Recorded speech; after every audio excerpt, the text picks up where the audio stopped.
الذي جعلنا من المتمسكين بولایت امیر المومنین علی ابن ابی طالب بلندتر صلوات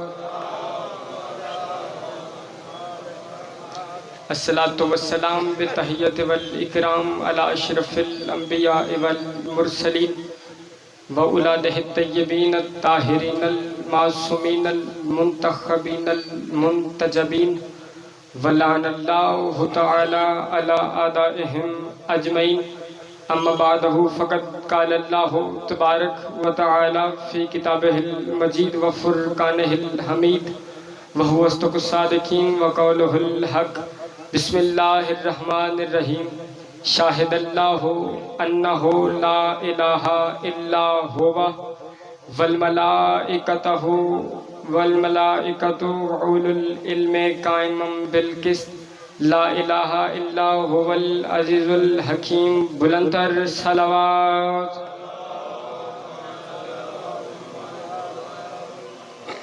دوہے مالک عزت حاضرین مجلس بانیان مجلس ذاکرین مجلس کی مولا رزق معرفت رزق ولایت رزق توفیقات میں اضافہ فرمائے دعا رب الحسین بحق الحسین جتنے بھی ہاتھ اس ذکر سے مانگنے کے لئے سخی آواز کے کٹے بازوؤں کا صدقہ مولا کوئی بھی اس ذکر سے خالی ہاتھ واپس نہ جائے مولا جو دلی نیک جائز حاجات لے کے اس مقدس بارگاہ میں آئے ہیں مولا تمام کی نیک جائز حاجات پوری فرمائے مولا تب تک کسی بھی علی ولی اللہ پڑھنے والے مومن کی آنکھ موت کے لیے بند نہ ہو جب تک حسین بادشاہ کے نوری محل کی زیارت نصیب نہ ہو مولا ہم وارث کے ہوتے ہوئے بے وارثوں کی طرح جی رہے ہیں پردے والے وارث کا جلد ظہور فرمائے میرے باپ کا درجہ رکھتے ہیں چاچو ممتاز مولا ان کی توفیقات خیر میں اضافہ فرمائے اہلیان علاقہ جتنے بھی اس ذکر میں شامل ہوئے ہیں کسی لحاظ سے بھی چاہے وہ ذاکرین کو بلانے کا کوئی ہو چاہے بے شک نیاز کوئی دے مولا سب کا بہتر سے بہتر اجر نصیب عطا فرمائے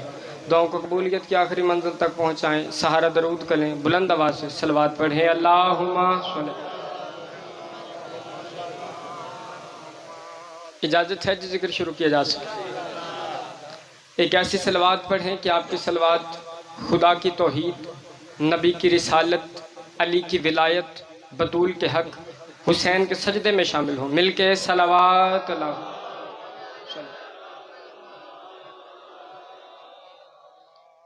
پہلا جملہ عقیدے کا کہنے لگا ہوں اور اس سے واضح ہو جائے گا کہ میں نے پڑھنا کیا ہے میرا عنوان واضح ہو جائے گا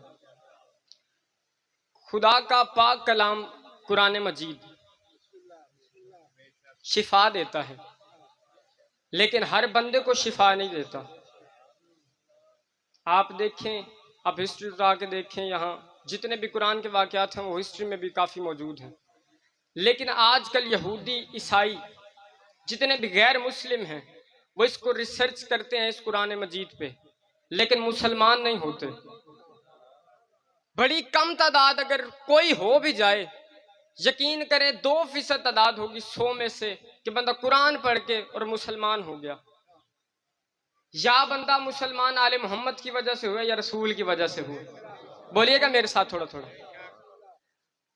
قرآن شفا دیتا ہے لیکن کچھ قرآن کی 2 صورتیں ایک ظاہری ایک باطنی قرآن ہمیں شفا دیتا ہے وہ باطنی شفا ہے کیونکہ ہم جانتے ہیں ہم اہل معرفت ہیں خدا نے ہمیں امت مسلمہ میں پیدا کیا اور ہم جانتے ہیں کہ یہ واقعہ اگر ایسے ہوا تھا ہم نے اس پہ تحقیق نہیں کرنی ہم نے اسے صرف تسلیم کرنا ہے اور اگر ہم اس کو پڑھ بھی رہے ہوں تو اس سے ہمیں جو شفا مل رہی ہے جو ہدایت مل رہی ہے وہ ظاہری طور پہ نہیں مل رہی باطنی طور پہ مل رہی ہے جو ریسرچ کر رہے ہیں انہیں شفا نہیں مل رہی کیونکہ وہ ظاہری شفا ہے قرآن کے 2 پہلو ہیں ظاہری باطنی قرآن شفا دیتا ہے لیکن ظاہری نہیں دیتا باطنی دیتا ہے جو سمجھ کے پڑھے اور شیعہ ہو جائے یا مسلمان ہو جائے امت مسلمہ میں قدم رکھ دے اس سے ہوگی باطنی شفا لیکن ظاہری طور پر کوئی شفا نہیں دے رہا اس وجہ سے قرآن شفا دیتا ہے ظاہری نہیں باطنی میں جملہ واضح کرنے لگا ہوں اپنے عنوان کا یہ قرآن شفا دیتا ہے ظاہری نہیں باطنی کیا کہنے حسین بادشاہ تیری خاک شفا کے تیری خاک شفا شفا دیتی ہے ظاہری بھی دیتی ہے باطنی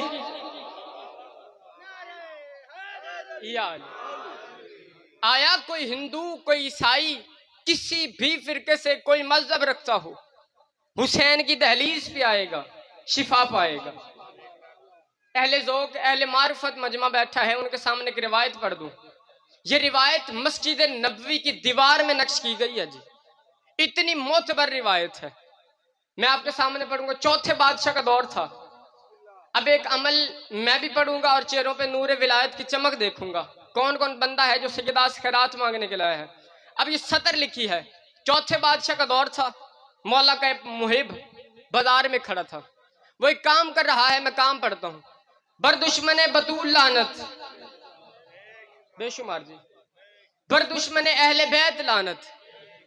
یہ وہ صدائیں بلند کر رہا تھا، چوتھے بادشاہ بازار میں آئے، آیا دیکھا مولا آ رہے ہیں، وہیں سے کہنے لگا السلام علیکہ یبن رسول اللہ، رسول کا بیٹا تجھ پر سلام ہو۔ امام نے اس کے سلام کا جواب اونچی آواز میں نہیں دیا، دل میں دیا۔ یقین کرے کائنات آپ میرے جھولی میں ڈال دیں، میں راضی نہیں ہوں گا، صرف دعا دیجئے گا میں راضی ہو جاؤں گا۔ جملہ اتنا بڑا ہے، یقین کرے قد سے بڑا جملہ پڑھنے لگا ہوں۔ اس بندے نے سلام کیا مولا کو، مولا نے سلام اونچی آواز میں نہیں دیا، دل میں دیا۔ اس نے آ کے قدموں پہ ہاتھ رکھا، اس نے کہا اے رسول کا بیٹا، میں نے سلام کیا، آپ نے جواب نہیں دیا۔ اب وارث شریعت ہے، آپ شریعت جانتے ہیں، سلام کرنا مستحب ہے، جواب دینا واجب ہے۔ مولا نے سلام کیا تھا، لیکن مولا نے دل میں سلام کیا تھا۔ اس نے کہا مولا میں نے سلام کیا، آپ نے جواب نہیں دیا۔ مولا نے کہا تو کر رہا تھا دشمن اہل بیت پہ لعنت، زین العابدین نے جرت نہ کی تیری عبادت میں خلل ڈالا۔ مل کے حیدری، کیا کہنے آپ کی جی؟ میرے بھائی حسنین شاہ جی، مولا نے ملک کا ذاکر بنایا، دعا کیجئے گا جی۔ تو کر رہا تھا دشمن اہل بیت پہ لعنت، گرا رسول کے بیٹے کے قدموں پہ، یا رسول اللہ، اے رسول کے بیٹے، یبن رسول اللہ، اتنی فضیلت؟ مولا نے کہا رہنے دے، نہ پوچھ، اس بات کی فضیلت نہ پوچھ۔ اس نے کہا نہیں مولا، آج آپ نے مجھ پہ ایک راز کا دروازہ کھولا ہے، ایک راز کا دروازہ اور کھول دیجئے تاکہ میری نجات ہو جائے، تاکہ میں اس آپ کی اہل معرفت ہو جاؤں۔ ابھی جملہ اس نے کہا تو اس نے کہا مولا مجھے کوئی ایک معرفت کا جملہ دیتے جائیے۔ مولا نے کہا فضیلت رہنے دے، نہ پوچھ، رہنے دے نہ پوچھ، دیکھوں گا کون بندہ ہے جنگ میں جو میرے جملے کو سمجھے گا۔ اب اس نے جملہ کہا تھا، اس نے کہا مولا بتائیے کیا فضیلت ہے، کیا فضیلت ہے؟ مولا بار بار انکار کر رہے تھے، وہ بار بار اصرار کر رہا تھا۔ اس نے کہا مولا فضیلت بتائیے کہ دشمن بطول پہ، دشمن اہل بیت پہ تبرے کا کتنا مقام ہے؟ مولا نے کہا زین العابدین سے اس کی فضیلت پوچھتا ہے تو اتنا کہہ سکتا ہے تو ایک تسبیح دشمن بطول پہ، دشمن اہل بیت پہ تبرے کی مجھے دے دے، زین العابدین اپنی زندگی کی عبادت تجھے۔ زین العابدین، ہاتھ اونچے، حیدری، تھوڑا آپ بھی جی بولیے گا جی۔ زین العابدین اپنی زندگی، بندہ جی جسے مانتا ہو نا جی، اس کا فضائل پڑھتا ہے۔ کوئی کسی سے ذاتی دعوت ہے ہی نہیں۔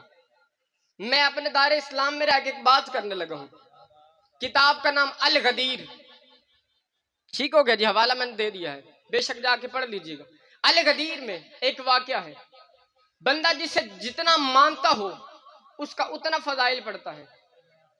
ہم اہل بیت کو مانتے ہیں، ہم ان کے فضائل پڑھتے ہیں، لیکن کچھ ہمارے فرقہ جو بھائی ہیں دوسرے فرقے کے، وہ سب سے پہلے صحابہ کو اوپر رکھتے ہیں، پھر اہل بیت کو مانتے ہیں وہ، لیکن ہماری اور ان کی اپنی اپنی معرفت کا مزاج ہے، ہم کتنا مانتے ہیں۔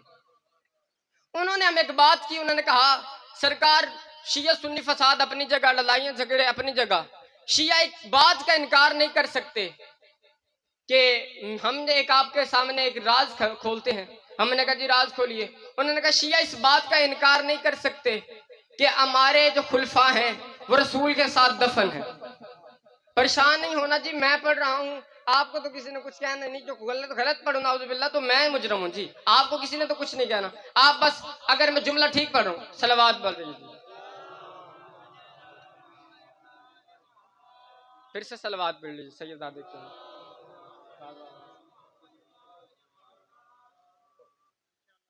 اجازت ہے سیدہ؟ اب انہوں نے کہا جو ہم جو مانتے ہیں کہ شیعہ ایک بات کا انکار نہیں کر سکتے کہ ہمارے خلفاء رسول کے ساتھ دفن ہیں۔ میں نے کہا جی بے شک مانتے ہیں، اگر ہمیں نظر نہ آ رہا ہوتا تو ہم انکار کر دیتے، اب نظر آ رہا ہے پھر ہم کیوں جھٹلائیں؟ انہوں نے کہا بے شک جی پھر مانتے ہیں؟ میں نے کہا جی مانتے ہیں۔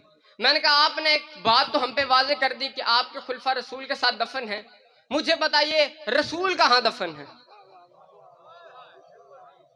رسول کہاں دفن ہے؟ انہوں نے کہا رسول اپنے حجرے میں دفن، اپنے گھر میں دفن۔ میں نے کہا اچھا کیا یہ رسول کا جو حجرہ ہے کسی قبرستان میں؟ انہوں نے کہا نہیں جی پہلے بتا دیا ہے، وہ رسول کا حجرہ نبی کے گھر میں ہے، دیکھوں گا کہ کتنا بندہ اشارے سے گزرنے لگا ہوں۔ اب اس بندے نے کہا سرکار جو رسول کا حجرہ ہے رسول کے گھر میں ہے۔ میں نے کہا اچھا جو خلفاء دفن ہیں رسول کے ساتھ دفن ہے؟ انہوں نے کہا جی رسول کے ساتھ دفن ہے۔ میں نے کہا پر قرآن تو کہتا ہے نبی کے گھر داخل نہ ہونا۔ بولیں جی تھوڑا آپ بے نیازی کر رہے ہیں جی۔ قرآن کہتا ہے میرے نبی کے گھر جانا ہی نہ، اگر دعوت پہ بلا بھی لیں اس کے برتنوں کو غور سے بھی نہ دیکھنا، جلدی کھا کے جلدی اٹھنا۔ پھر آپ مجھے بتائیں تدفین کیسے ہو گئی؟ انہوں نے کہا شیعہ ہر بات پہ ناراض ہو جاتے ہیں، اگلا دلیل بھی تو سنیں۔ میں نے کہا جی کیا دلیل ہے؟ انہوں نے کہا جو تدفین ہوئی اجازت سے ہوئی۔ میں نے کہا کس کی اجازت سے؟ انہوں نے کہا نبی کی بیویوں کی اجازت سے۔ میں نے کہا اچھا جی۔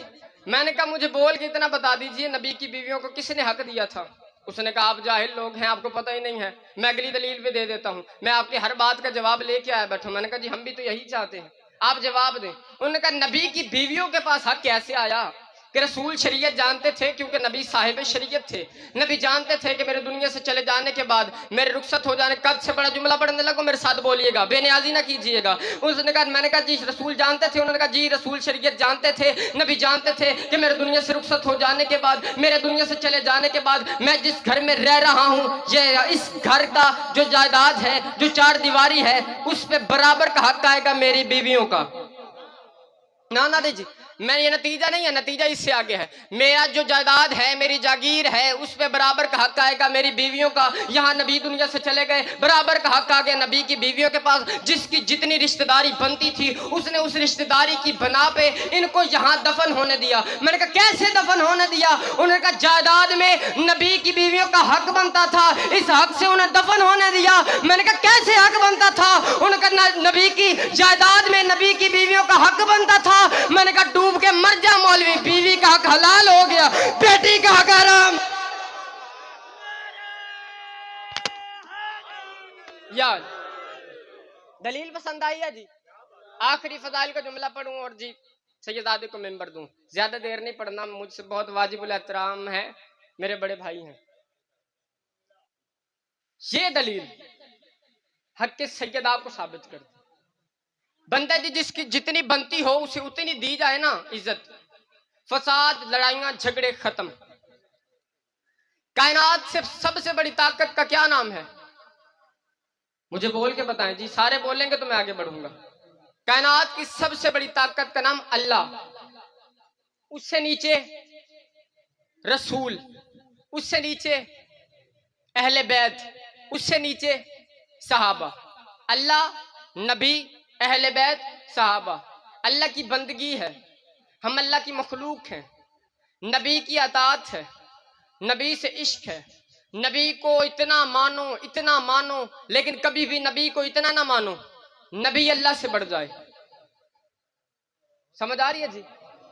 نبی کو اتنا مانو لیکن کبھی بھی اتنا نہ مانو کہ نبی اللہ سے بڑھ جائے۔ اہل بیت کو سب کچھ سمجھو، اہل بیت کے نام پہ جان قربان کرو، اہل بیت کی اطاعت کرو، لیکن کبھی بھی اہل بیت کو اتنا نہ مانو اہل بیت نبی سے بڑھ جائیں۔ صحابہ سے پیار کرو، صحابہ پہ جان قربان کرو، صحابہ کے نام پہ بچوں کے نام رکھو، لیکن کبھی بھی صحابہ کو اتنا نہ مانو کہ صحابہ اہل بیت سے بڑھ جائیں۔ اگر مجھے پورا مجمع کہے کہ یہ سارے رشتے آپ ایک تصویر میں دکھا سکتے ہیں تو ایک تصویر میں دکھانے لگا ہوں۔ مسجد اللہ کی تھی، سجدے میں نبی تھا، پشت پہ اہل بیت تھے، پیچھے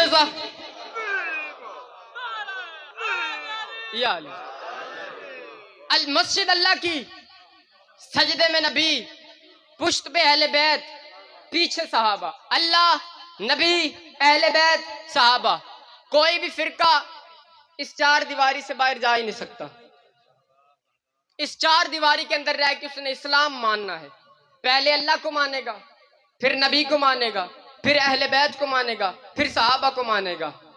اب میں ایک جملہ کہنے لگوں، آج بندے کہتے ہیں جی حسین کھیلتے کھیلتے پشت رسول پہ آ کے بیٹھ گئے۔ امامت کی ہاں کیسا کھیل؟ امامت کی ہاں کھیل سے دل نہیں بہلایا جاتا۔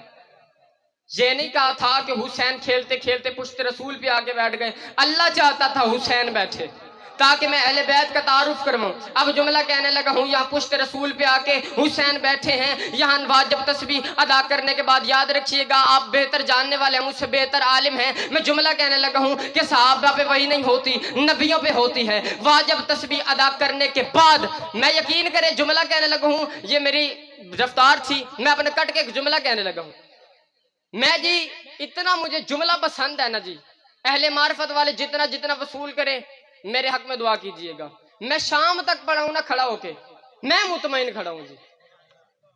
پشت رسول پہ آ کے حسین بیٹھے ہیں اور واجب تسبیح ادا کرنے کے بعد صحابہ سر اٹھاتے تھے، حسین دیکھتے تھے، پھر سجدہ کرتے۔ نہ جی بے نیازی نہیں، صحابہ سر اٹھاتے تھے، حسین دیکھتے تھے، پھر سجدہ کرتے تھے، پھر سر اٹھاتے تھے، حسین دیکھتے تھے، پھر سجدہ کرتے تھے۔ صحابہ انتظار میں تھے، نبی سر اٹھائیں تو ہم سر اٹھائیں، نبی انتظار میں تھے، وہی آئے تو میں سر اٹھاؤں، وہی انتظار میں تھی، جبریل لے جائے تو میں جاؤں، جبریل انتظار میں تھا، خدا بھیجے تو میں جاؤں، خدا انتظار میں تھا، حسین اٹھے آئے۔ یہ حال سرکار 2 منٹ اور لگا تھا۔ صحابہ انتظار میں تھے، نبی اٹھے تو ہم اٹھے، خدا انتظار میں تھا، حسین اٹھے۔ مجھے بول کے بتائیں کیا نبی نہیں جانتے تھے کہ میرے پشت پہ حسین ہے؟ آیا کہ اگر نہیں جانتے ہوتے تو یہ توہین رسالت ہو گئی تھی۔ نبی علم غیب جانتا ہے، اور علم غیب تو دور کی بات ہے، پشت پہ بیٹھے تھے۔ اگر نبی جانتے تھے، اگر نہیں جانتے تھے تو واجب تسبیح کے بعد تسبیح کو بڑھاتے نہ۔ نبی جانتے تھے کہ میری پشت پہ حسین ہے، نبی نماز اللہ کی پڑھ رہا تھا، نبی کے ذہن میں حسین تھا، نبی نماز اللہ کی پڑھ رہا تھا، نبی کی سوچوں میں حسین تھا، نبی نماز اللہ کی پڑھ رہا تھا، نبی کی تنہائیوں میں حسین تھا، تیرے نبی کے سجدے میں حسین تھا، تیرے نبی کی سوچوں میں حسین تھا، تیرے نبی کے خیالوں میں حسین تھا، تیرے نبی کی تنہائیوں میں حسین تھا۔ آج بندے ہم پہ اعتراض کرتے ہیں جی جب تک جماعت کا ٹائم ہے انہیں کہیں عزاداری دور رکھی جائے، یا حسین نہ کیا کرے، ماتم نہ کیا کرے۔ اس وجہ سے جی نام حسین سے ہماری نمازیں خراب ہوتی ہیں، ہماری نمازیں خراب ہوتی ہیں۔ کتنا فرق ہے تمہاری اور نبی کی نماز میں، نام حسین سے تیرے نبی کی نماز ہو رہی ہے، تیری ٹوٹ رہی ہے۔ کہیں اس بات کی دلیل نہ بن جائے کہ تیری نماز اور ہے، نبی کی نماز اور۔ ہاتھ اونچے حیدری۔ اللہ نے انہیں جو دیے وہ فضائل تھے، امت نے جو انہیں دیا وہ مصائب تھے۔ خدا دیتا رہا وہ فضیلت بنتی رہی، امت دیتی رہی مصیبت بنتی رہی۔ خدا نے انہیں کا حق منوایا ہے قرآن میں۔ اگر جی اتنا دشمنی اہل بیت سے، اگر خدا ان کی دشمنی قرآن میں واجب کر دیتا نا تب بھی اتنی دشمنی نہ ہوتی جن کی اتنی محبت واجب کی ہے۔ اللہ نے قرآن میں ان کی اطاعت دی ہے، اللہ نے انہیں جو دی وہ فضیلت، جو امت نے دی وہ مصیبت۔ میں جی میرا اپنا مزاج ہے، سارے کوئی آپ کو چہلم سنائے گا، کوئی واپسی سنائے گا، کوئی جانا سنائے گا۔ میں ایک بڑی بطول کا ایک مصائب کا ایک جملہ پڑھوں گا اور سیدزادے کے حوالے منبر کروں گا جی۔ ایک دن جی جب یہ رسول کے جانے کے بعد بطول دربار میں گئی ہے اپنا حق لینے، بطول جا کے چپ کر کے نبی کے دربار میں کھڑی رہی ہے، 4 گھنٹے چپ کر کے کھڑی رہی ہے بطول۔ 4 گھنٹے بعد بی بی تھک کے کہتی ہیں چاچا سلمان ان سے اجازت مانگ، زہرا کرسیوں پہ نہیں جگہ تو بطول مٹی پہ بیٹھ جائے۔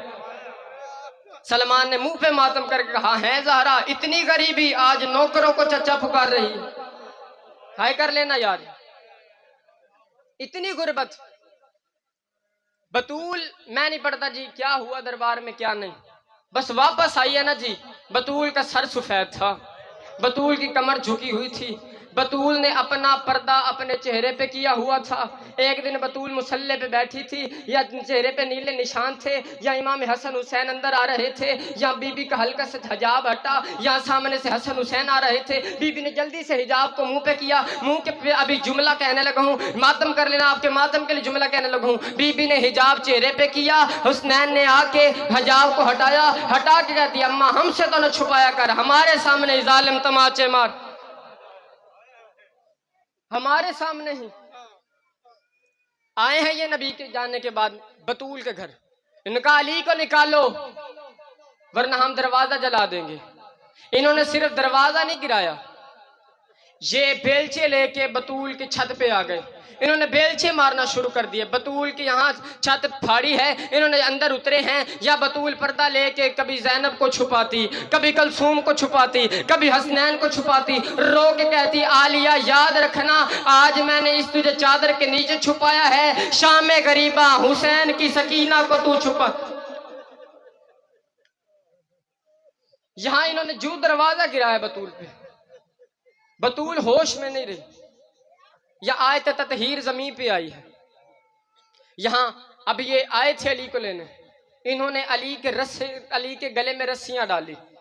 ہائے کر لینا جی, آخری صدر پڑھنے لگا, ممبر چھوڑنے لگا ہوں. انہوں نے علی کے گلے میں رسیاں ڈالی. آج تک بندے آپ کو بتاتے ہیں کہ بطول صاحب دائیں ہاتھ سے جہاں تسبیح اللہ نہیں کر سکتی تھی, خدا کی تسبیح نہیں بیان کر سکتی تھی. آج میں کہنے لگا ہوں کیوں نہیں کر سکتی تھی, جب یہ علی کو رسیاں ڈال کے یہاں دربار سے گھر سے باہر لے کے جا رہے تھے, یہاں جملہ کہنے لگا ہائے کر لینا, یہاں بھی لے کے جا رہے تھے. بطول نے علی کی ابا میں ہاتھ ڈالا, رو کے کہتی یا علی اکیلا نہ چھوڑیے, اور یا علی اکیلا نہ چھوڑیے. انہوں نے علی کی ابا پہ بطول نے ہاتھ ڈالا, ایک بغیرت نے تلوار کا دستہ نکالا, اس نے بطول کے ہاتھ پہ مارا, بطول کا بازو ٹوٹ.